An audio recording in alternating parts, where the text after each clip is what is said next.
नमस्कार दोस्तों, श्री रामचरितमानस के पाठन में आज आपका फिर स्वागत है।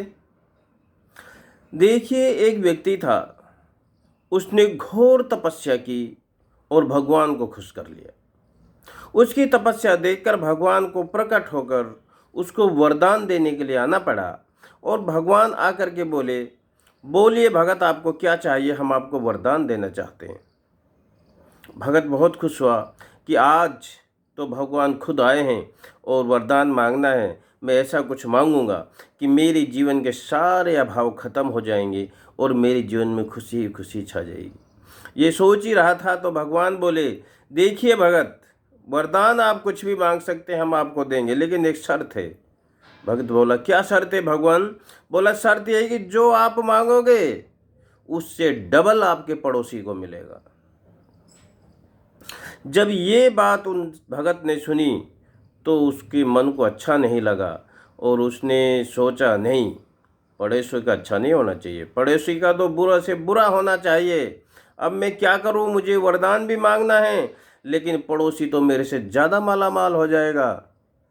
उसने बहुत सोच विचार करके वरदान मांगा और बोला, भगवान मेरी एक आंख फोड़ दो। भगवान बोला, अरे ये क्या वरदान आप मांग रहे हो? हम आपको आपके जीवन में खुशहाली लाने के लिए आपको कुछ मांगना था, आप बोल रहे हो आँख फोड़ दो। बोलो, भगवान मेरे को अपनी एक आँख फूटने का दुख नहीं है, लेकिन पड़ोसी की तो दोनों फूटेंगी ना, तो मेरे को शांति मिलेगी। दोस्तों, आज का इंसान अपने सुख को देखकर सुखी नहीं है, दूसरे के सुख को देखकर दुखी है। कहते हैं ना, यानी पी नहीं तो ढुलाई सही। तो श्री रामचरितमानस के पेज 29 पर चौपाई नंबर 38 पर श्री रामचरितमानस में तुलसीदास जी ने यही लिखा है। क्या लिखा है? अरे जग बहु नारी नारी सरी सम भाई, जे निज बाढ़ी बढ़ई जल पाई। सजन सकृत सिंधु सम कोई, देख पूर बिदु बाढ़ई जोई। जग बहु नर, जग में इंसान बहुत हैं, सर सरी सम भाई। सर माने तालाब, सरी माने नदी। तालाब और नदियों के जैसे इंसान ज्यादा हैं। कैसे? जे निज बड़ी बाढ़ जल पाई, जो अपने ही जल बढ़ने से बाढ़ आ जाती है। हे भाई, जगत में तालाबों नदियों के समान मनुष्य ही अधिक हैं, जो जल पाकर अपने ही बाढ़ से बढ़ते हैं, अर्थात अपनी ही उन्नति देखकर खुश होते हैं। और सजन सकृति सिंधु सम कोई, बहुत कम सज्जन है सिंधु, जो सागर के समान होते हैं। सागर कैसा होता है?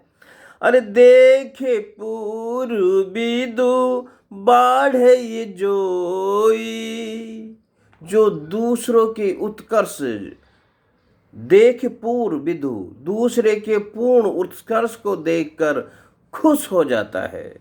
बाढ़ई जोई, अपनी खुशी मनाता है। समुद्र सा तो कोई बिरला होता है, जैसे चंद्रमा को पूर्ण देखकर देख पूर्व विदु बाढ़ई जोई, जो चंद्रमा की पूर्णिमा का जो पूरा चंद्रमा अपने पूर्ण आकार में होता है, यानी अपने पूर्ण उत्कर्ष पे होता है, वो पूरा खुश होता है। उस समय सागर भी उसकी खुशी को देखकर प्रफुल्लित होता है और अपने सागर के पानी को बाहर उछाल उछाल के फेंकता है। यानी मुदित मन, बहुत खुश होता है सागर चंद्रमा के पूर्ण रूप को देखकर, दूसरे के उत्कर्ष को देखकर, जिसको हम ज्वार भाटा कहते हैं। पूर्णिमा के दिन सागर अपने जल को बाहर फेंक फेंक करके खुशी मनाता है। चंद्रमा के पूर्ण आकार को देखकर, यानी चंद्रमा के उत्कर्ष को देखकर। ऐसे लोग बहुत कम हैं जो दूसरों के सुख को देखकर सुखी खुश होते हों। देखिए, एक गांव की छोटी सी लघु कथा है। एक गांव था, गांव के बाहर लास्ट जो घर था वहीं से ही गांव का रास्ता निकलता था, और उस घर के छत के ऊपर का जो गंदा पानी है उस रोड पे गिरता था। सभी गांव वाला का रास्ता वो था, स्कूल के बच्चों का रास्ता वो था, तो गंदे पानी के छींटे लगते थे। गांव वाले ने बहुत बोला, भाई इसको आप थोड़ा व्यवस्था कर लो, तो ये आते जाते बहुत परेशानी होती है, तुम्हारा जो पानी गिरता है रोड पे। उसने किसी की नहीं मानी, तो लोगों ने मिलकर के एक पंचायत की, और पंचायत में उस व्यक्ति को बुलाया गया और बोला गया, देखो जी पूरा गांव को परेशानी हो रही है, कोई रिश्तेदारी में भी कपड़े पहन के नहीं जाता है, कोई फंक्शन पार्टी होती है, बच्चों का स्कूल का है, कोई भी जाए जैसे भी हो, और गंदा पानी उसके छींटे लगते रहते हैं, तो थोड़ा ये रास्ते से आप इसको या तो पाइप लगा लो, या और कोई व्यवस्था करो, या दूसरी तरफ कर लो, तो लोगों की परेशानी कम हो जाएगी। ये सारी बात उस व्यक्ति ने सुनी, और वो लास्ट में बोला, देखो जी पंचों की बात तो शर्माते, पंचों की बात तो शर्माते, जो मैंने सुना सब ठीक है, लेकिन मुआले यानी मोरी का पानी यहीं पड़ेगा। ऐसे लोगों की संख्या ज़्यादा है जो दूसरों को दुख देना चाहते हैं, दूसरों को किसी प्रकार की खुशी शांति हो तो उनको अच्छा नहीं लगता, उस रास्ते पे वो चलना नहीं चाहते। तो श्री रामचरितमानस में चौपाई नंबर, पेज नंबर 29 पर चौपाई नंबर 38 में यही समझाया गया है। मेरे को लगेगा कि अब आप ये शब्द सुनेंगे चौपाई के तो आपको समझ आएगा। जग बहु नर सरि सरि सम भाई, जे निझी बाढ़ बढ़ई जल पाई, सजन सकृत सिंधु सम कोई, देखे पूर बिदु बाढ़े जोई।